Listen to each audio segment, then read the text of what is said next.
امام مالک کی موطا میں ہی ایک حدیث ہے جو میں نے بتایا نا، یہ موطا امام مالک کی لکھی ہوئی حدیث کی جمع کی ہوئی کتاب، اس میں ایک روایت ہے یحییٰ بن سعید رضی اللہ تعالیٰ عنہ کی.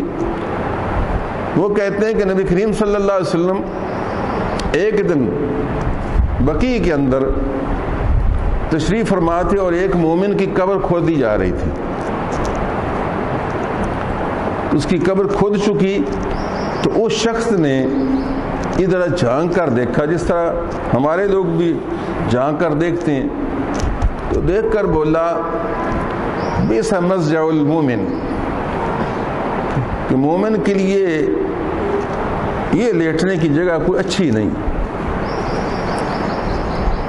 نبی کریم صلی اللہ علیہ وسلم کی یہ بات سنی تو دیکھ کر آپ نے فرمایا بئس ما قلت، بہت بری بات تم نے کہی.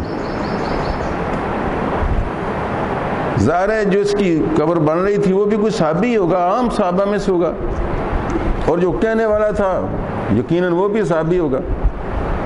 تو اس نے یہ کہا کہ مومن کے لیے آرام گاہ کوئی اچھی نہیں، یہ ٹھکانہ کوئی اچھا نہیں.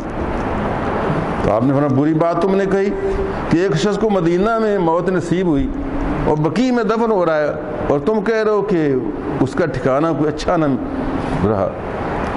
تو انہیں فوراً جلدی سے عرض کیا یا رسول اللہ لم ارد ھذا، میری یہ مراد نہیں تھی جو آپ خیال فرما رہے ہیں کہ یہ مدینہ میں کیوں فوت ہوا یا مدینہ میں اس کی قبر بن گئی جنت البقیع. انما اردت القتل فی سبیل اللہ، میں نے تو مراد یہ لی کہ اگر یہ راہ خدا میں شہید ہوتا تو اس لحاظ سے کہ ایسے بستر پر فوت ہونا اور عام قبر میں دفن ہو جانا یہ اتنا اعلیٰ قسم کی وفات نہیں ہے. اگر یہ راہ خدا میں لڑتا ہوا مجاہد تھا، شہید ہوتا، خاک و خون میں اس کا لاشا تڑپتا تو کتنی بڑی بات ہوتی.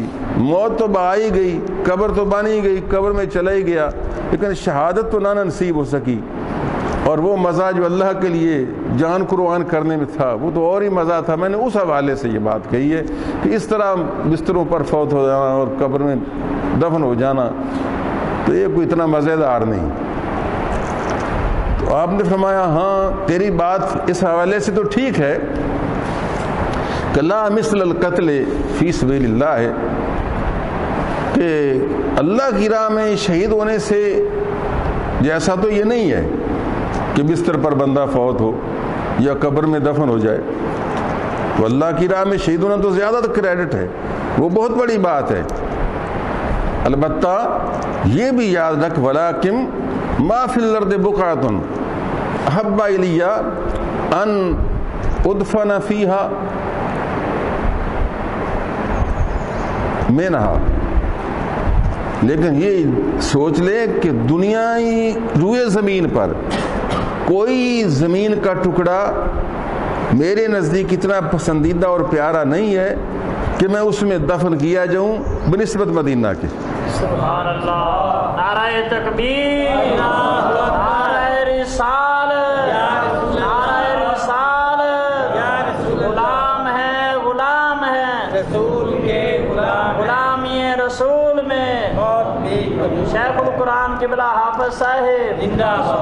تو ما فی الارض بقعۃ نے فرمایا کہ پوری روئے زمین پر، اس میں مکہ بھی شامل ہے، کہ پوری روئے زمین پر کوئی قطع زمین کا میرے نزدیک اتنا محبوب اور پسندیدہ نہیں ہے کہ میں اس میں دفن کیا جاؤں جو مدینے سے بڑھ کر ہو.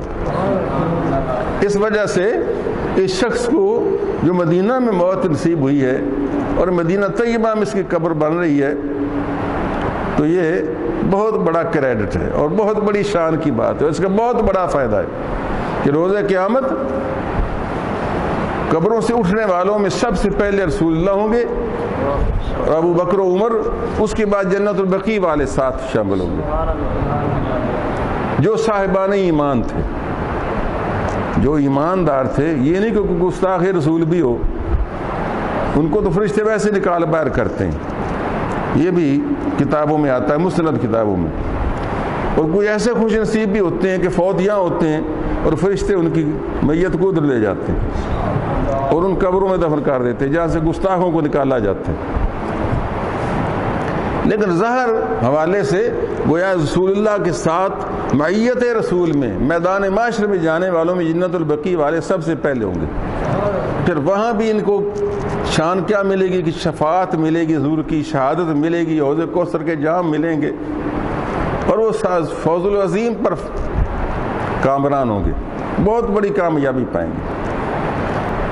چنانچہ بخاری شریف کے آخر میں اس حدیث کو نقل کرنے کے بعد امام بخاری یہ بھی نقل فرماتے ہیں کہ اسی وجہ سے جناب فاروق اعظم عمر بن خطاب رضی اللہ تعالیٰ خلیفہ ثانی یہ دعا کیا کرتے تھے کہ اللہم ارزقنی شہادتاً فی سبیلک وجل موتی فی بلد رسولک، اے اللہ مجھ کو شہادت کی موت عطا فرما اور اپنے رسول کے شہر میں قبر بھی عطا فرما. کیونکہ آپ کو یہ ساری باتیں جو میں نے بھی وہ روایت سنائی آپ کے علم میں تھی.